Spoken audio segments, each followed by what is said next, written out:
Je vous l'annonçais en titre, le 8 mars, une date devenue un symbole universel.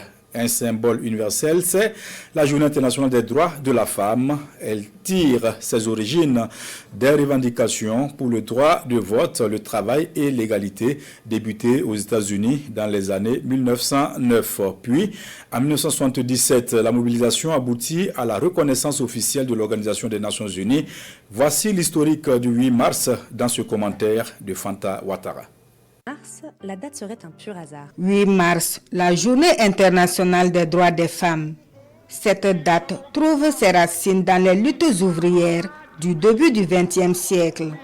Tout commence en 1909 aux États-Unis. New York est le théâtre d'un événement fondateur, un événement qui jette les prémices de ce que nous connaissons aujourd'hui, la Journée internationale des droits des femmes.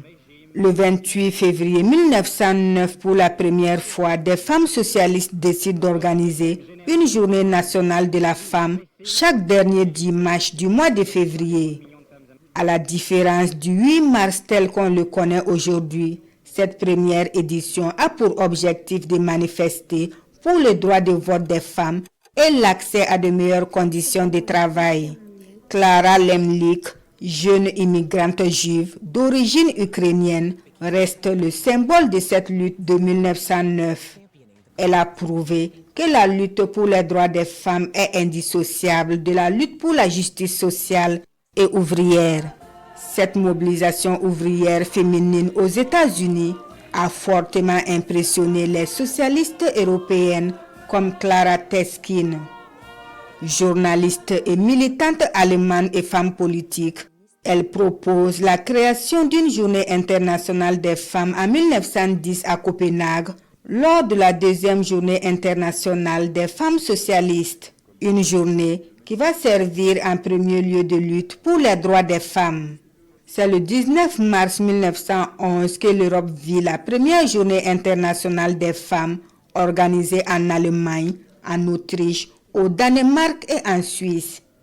Plus d'1 million de participantes manifestent pour réclamer la fin des discriminations et appellent à l'égalité des droits civiques.